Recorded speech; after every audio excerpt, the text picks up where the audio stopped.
It's now not only my duty, but also my pleasure to introduce the CEO of the Public Religion Research Institute, Melissa Deckman.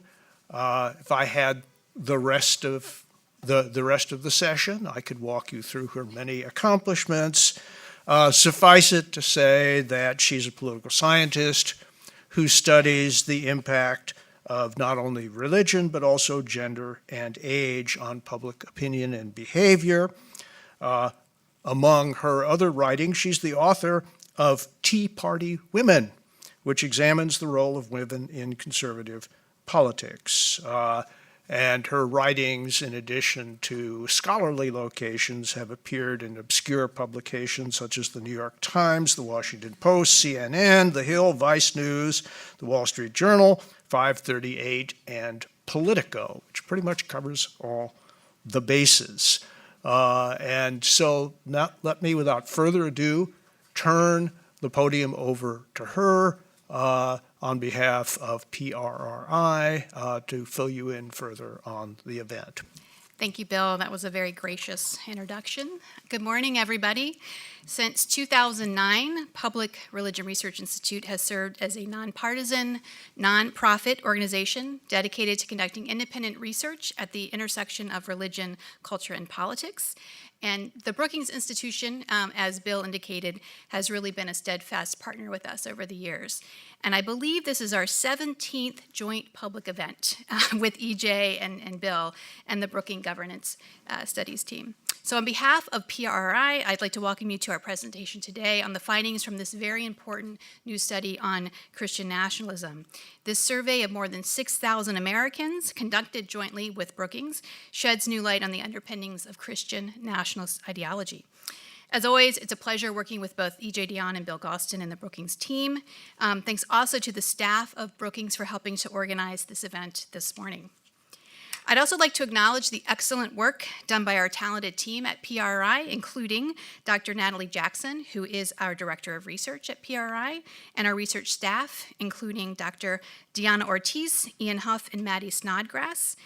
We couldn't be here today without the work of our Chief of Staff, Sean Sands, who helps coordinate all of these events and does so many things behind the scenes, as well as our digital communications specialist, Jessica Royce, and our operations associate, Tony Baptiste. And we're also very grateful for our graphic designer, Tim Duffy, for making the report look so beautiful.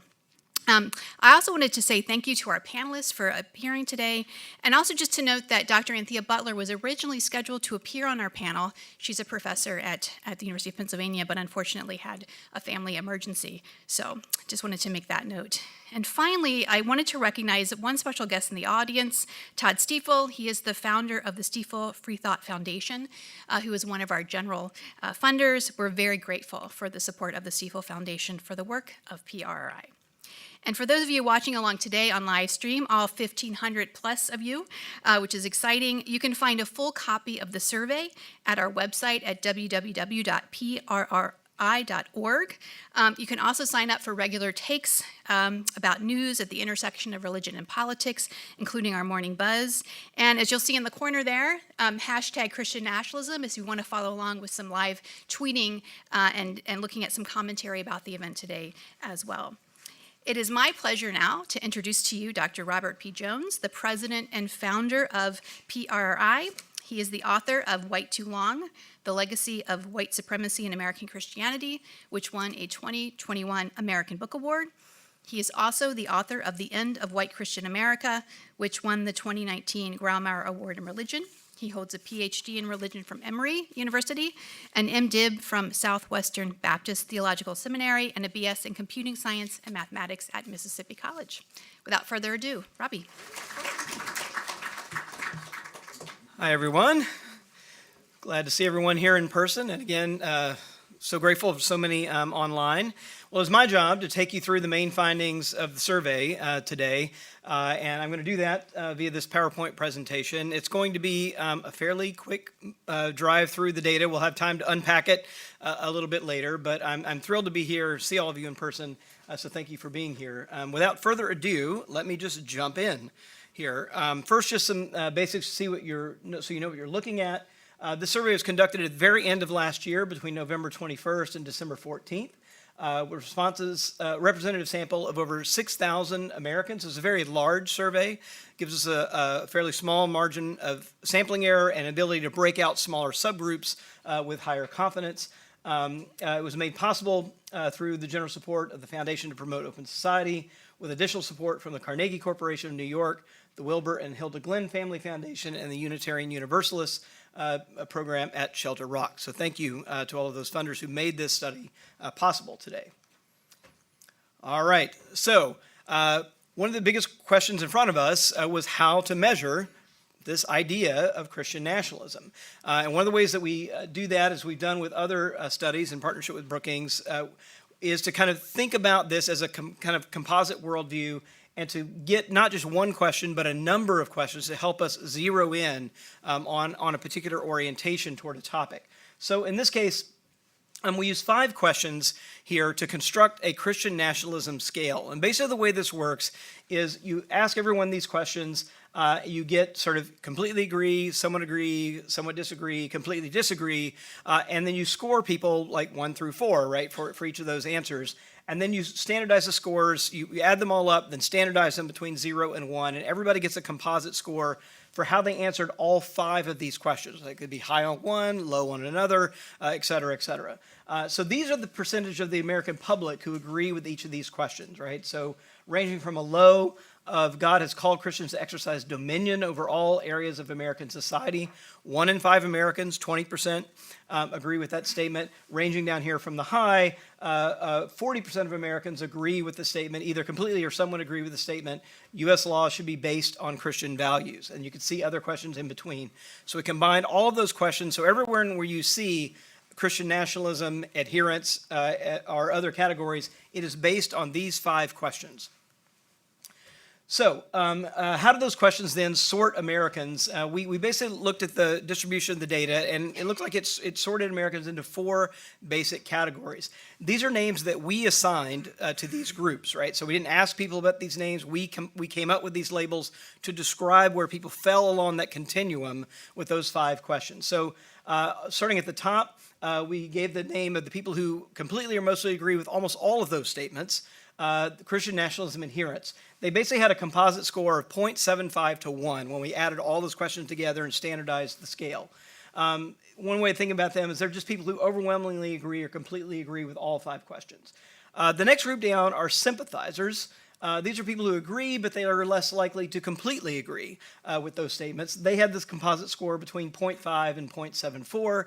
And then finally, kind of goes down the same way, skeptics, those who disagree, but less likely than the last category to completely disagree, and then rejectors. And this category is actually a little bit different because they completely disagreed with all 5 questions, right? So there were enough people in that category to just have, so they had a score of 0, right? Which meant that they completely disagree with everything in the scale. So where do Americans fall? If you take those categories, this is what the country looks like. On the one hand, in the top category of adherents that almost completely agree with everything in the scale, it's 10% of Americans. There are an additional 19% of Americans who we call Christian nationalism sympathizers. That is, those who lean toward supporting that, but less strongly than adherents do. So basically, it's 3 in 10 Americans, right, who lean into supporting this Christian nationalist view, with only 10% in the top category. So that leaves the rest of the country kind of leaning the other way. 39%, nearly 4 in 10, are skeptics, again, mostly disagree, and then we have 29% that completely disagreed with all 5 of those questions. So one way of thinking about this wedge here is that there are basically as many people who completely disagree as there are who either completely agree or somewhat disagree with those 5 statements, and then a plurality of Americans leaning away. Right, it's kind of one way of thinking about this. So 3 in 10 on one side and 6 in 10. It's basically a 2 to 1 ratio between those who lean away from supporting that orientation and those who lean toward supporting Christian nationalism. So that's kind of where the country is as a whole. And I'm going to break it down for you a little bit so you can see how it goes across demographic groups. You'll get a little better idea here. But first, let me get this one orientation question here to kind of give you a sense of how how it operates on a basic question about what the nation should look like in terms of religious diversity and pluralism. So we had this question. We had two options response could pick from. I would prefer the U.S. to be a nation made up of people belonging to a wide variety of religions, or I would prefer the nation to be primarily made up of people who follow the Christian faith. Now, as a country as a whole, like that same pattern, it's basically a 3-to-1 lean toward the first question. I would prefer the nation to be made up of people belonging to a wide variety of religions.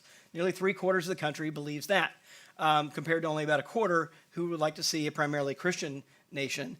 But check out what happens across these categories to give you a sense of the orientation here.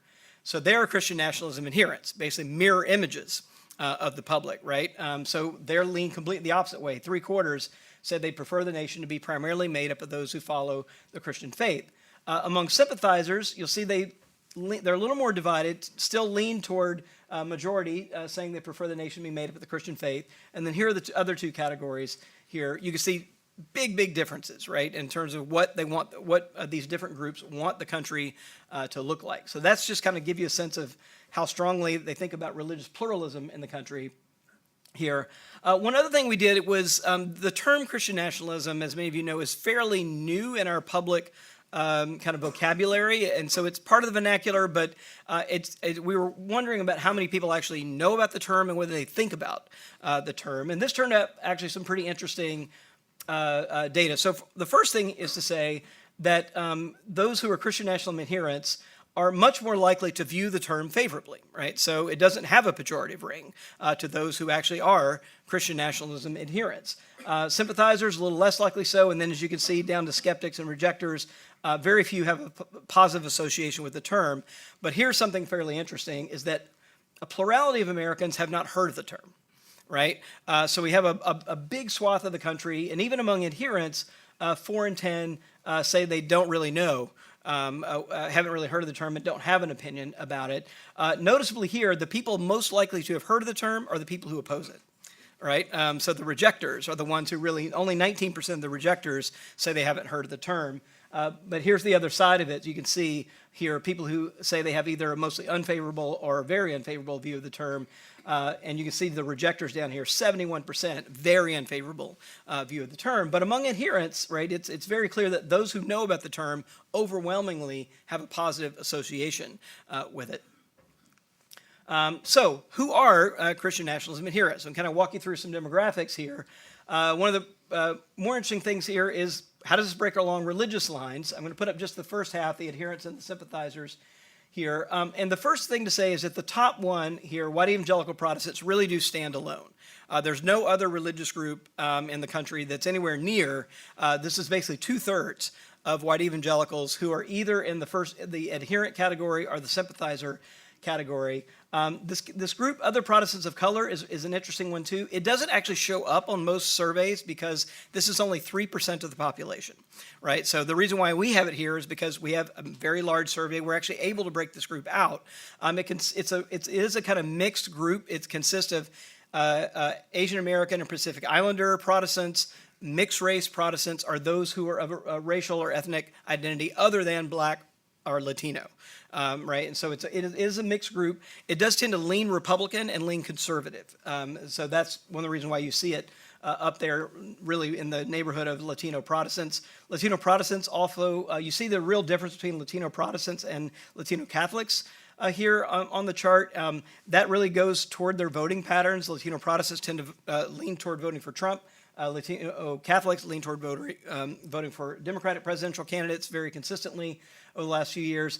And then we'll talk more about this, there is one Democratic-leaning constituency that's up there around 4 in 10, and that is Black Protestants, right, who tend to score higher than other kind of Democratic-leaning constituencies. We'll come back to that in a minute, but just kind of flag that here. And then clearly those who are non-Christian religious traditions, Jewish Americans, and the religiously unaffiliated, very few, right, in the Christian nationalism cohort. And just here's the other side, just so you can see it.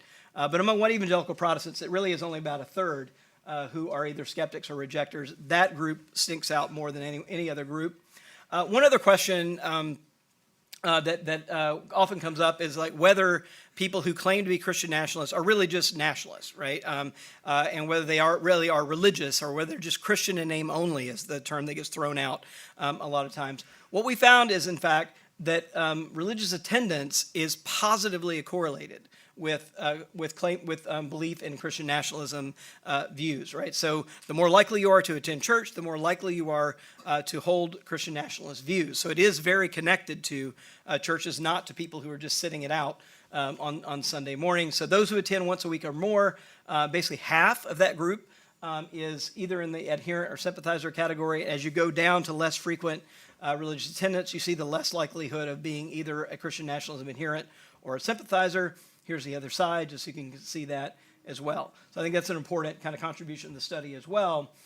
Here's one other thing, is that we found that evangelical identity is actually operative not just in white circles, right, but it is operative in African American and Hispanic circles as well. For example, here is among whites, those who identify as evangelical or born again are basically about 5 times as likely to be an adherent than those who are Christian but not evangelical, right? So that's the difference that an evangelical identity makes among whites here. And you see a very similar thing among Hispanic Americans. Those who identify as evangelical or born again, much more likely to be adherents than those who are Christian but do not identify as evangelical. And a similar thing among African Americans as well. The factor, is here somewhere between a factor of 5 and 6 that evangelical identity makes, even within different racial or ethnic groups, in the likelihood of being an adherent. And here is partisanship as well. There is, sometimes in political science circles, you will hear the term asymmetric polarization, right? So we know that we're polarized, right? But the asymmetry of it, right, is important. And here we really see this, right? We've got a majority of Republicans, 54%, in either the Christian nationalism adherent or the sympathizer category. Independents way down at 23, Democrats at 15. Kind of just to kind of pause here for a moment. If we take the religious and the political thing together, what we see is the country, right, 2-to-1 leaning against these ideas of Christian nationalism, but one religious group, 2/3 of white evangelicals leaning toward it, and one political party, Republicans, leaning toward it. So that's kind of the kind of power picture that we're seeing in terms of what these numbers mean here. One of the things that is playing a big role in this and driving this is media consumption. So who people most trust. And the way we ask this question is, who do you most trust to give you accurate information about current events and politics? And we give a whole range of television news sources here. This first category, far right news, are outlets like One American News, Newsmax, those kinds of they're newer media outlets on television. But you can see the difference that these make here, right, and driving adherence to Christian nationalism. Those who trust those more far-right news outlets overwhelmingly, so 8 and 10, right, are in one of these top 2 categories. Fox News continues to play a big role there. They've got a bigger following than the other far-right news, but 54% looks about like the Republican number here, are either in the adherents or sympathizers category. Those who say they do not trust any television news sources are kind of lower, and those who trust basically any other mainstream news source, broadcast news, CNN, et cetera, are down here about a quarter in those categories. And then here's the other side, and you really see the difference between these top 2 and really anything else here. So it is this kind of these media centers driving this worldview as well. I'm going to show you some things about demographics here.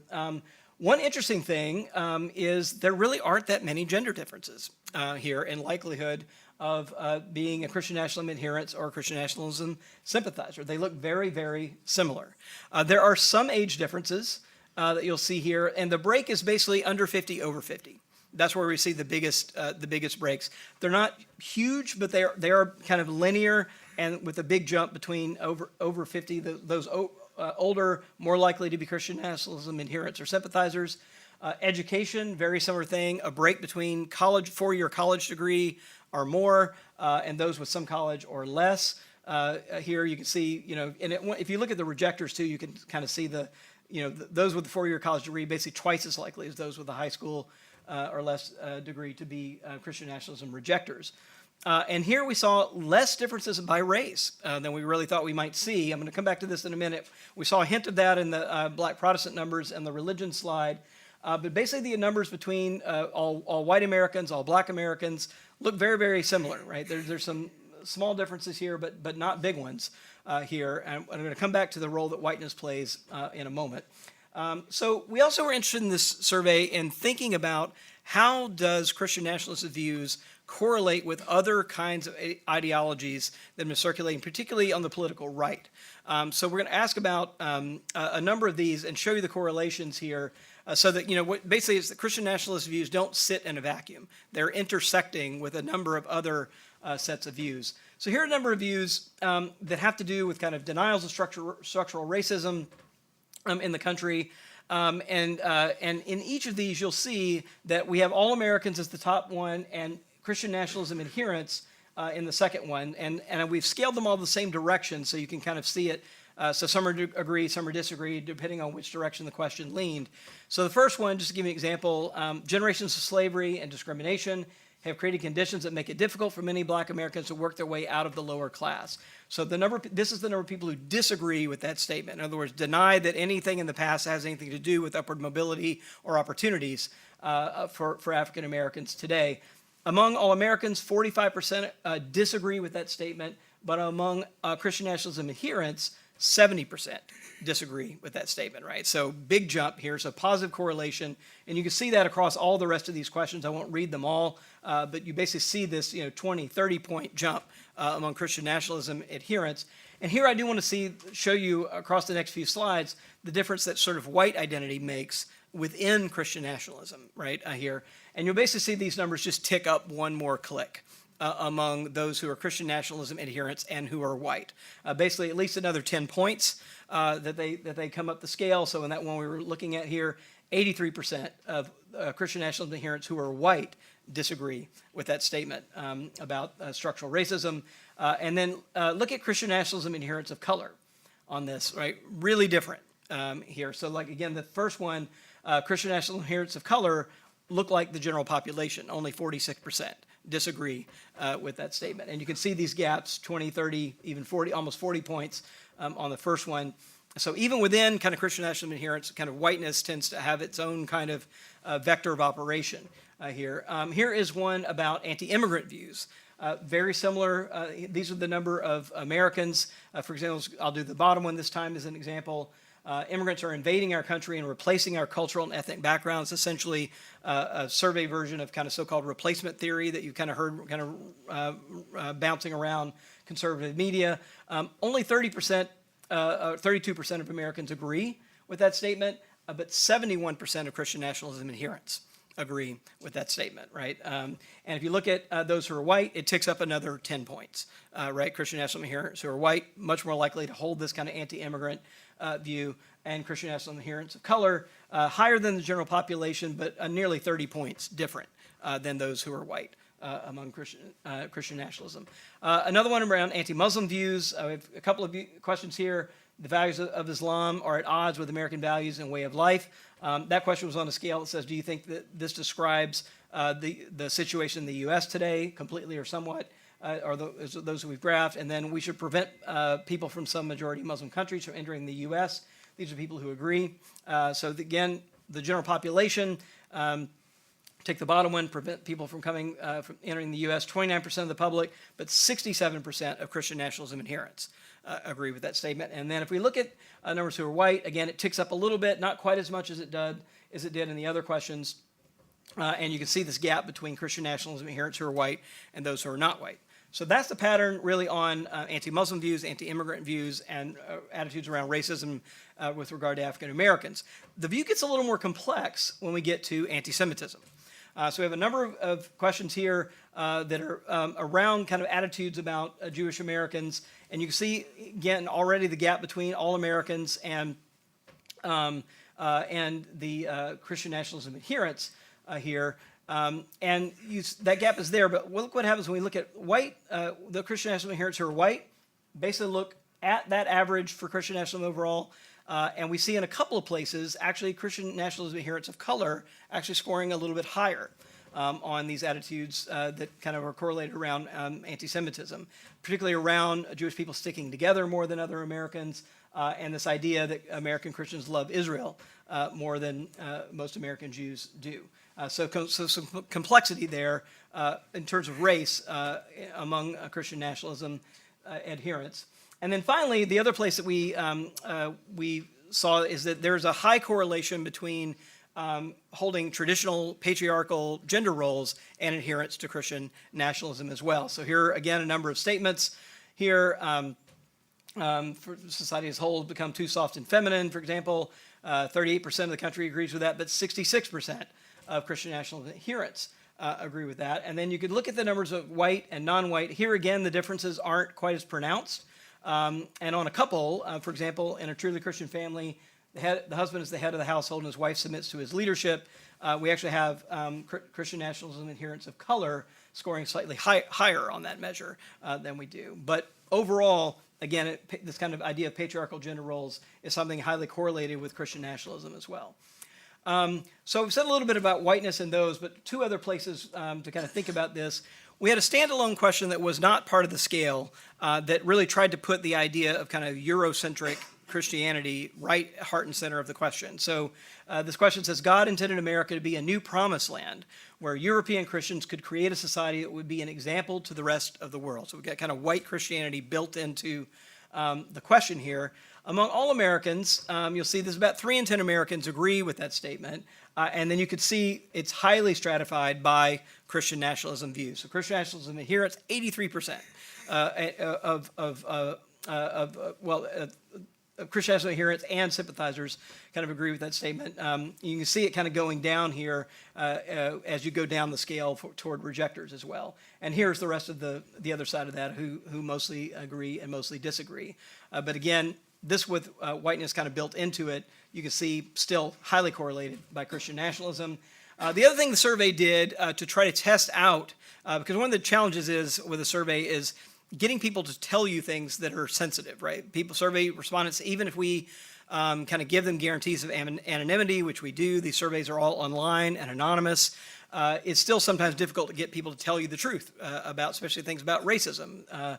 So we designed an experiment where we basically we split our sample in half, and because we had a big 6,000 person sample, we had 2 samples of 3,000 people, and we gave one group only the first 3 of these questions, and asked, and here's what we did. We said, don't tell us which one of these questions you agree with, just tell us how many you agree with, which gave them an extra level of anonymity, right? They could just say, I agree with 2, I agree with 3 of those statements. So that was one half of the sample. The other half of the sample, we gave all 4 questions, same thing, don't tell us how many, or don't tell us which ones, just tell us how many. So I agree with 3, I agree with 4. So it turns out that what you can do is, because the sample is split, the only way the average number of questions people agree with can be higher on the treatment side is if people picked that last question, right? So it's a kind of indirect way of measuring people being willing to pick something that they might not be willing to tell you directly, right? So it turns out, so that's what we did in the survey, and we were able to estimate the number of people picking that 4th question, right, without telling us directly that they picked it. And it turns out that our estimates are that 17% of Americans picked that question, and it's a pretty strong one, right? The United States is a white Christian nation. I am willing to fight to keep it that way, right? That was the question, right? And we estimate, using that survey experiment, 17% of Americans kind of hold that idea. And I just wanted to put up our scale here, our Christian nationalism adherents and sympathizer scale, just so you can see them side by side. It kind of gives us some confidence that we're in the ballpark here with our scale, with that experiment kind of verifying somewhere in the middle of this group, the number of people who think this about not just a Christian nation, but a white Christian nation, and willing to keep it that way. So finally here, I'm going to wrap up with some questions around violence. And one of the kind of key concerns we saw on January 6th, right, is whether Christian nationalism leads itself to violence and willingness to kill, harm, or maim other or fellow citizens, attack our government institutions here. And so we asked some questions about whether people, when they've had a disagreement, have they done any of the following? Have they pushed, grabbed, or shoved someone? Have they bit or slapped someone? Or have they threatened to use or actually used a gun, knife, or weapon on someone? So not that many Americans have done this, right, thankfully. And you can kind of see the numbers here for all Americans. But it does turn out that among those who are Christian nationalism adherents, the numbers do tick up slightly, more likely to say just in resolving disagreements here. And if you compare that to rejectors, you can see the gap, right? Those on the other opposite end of the spectrum. So that's kind of individual experiences or tendencies toward violence.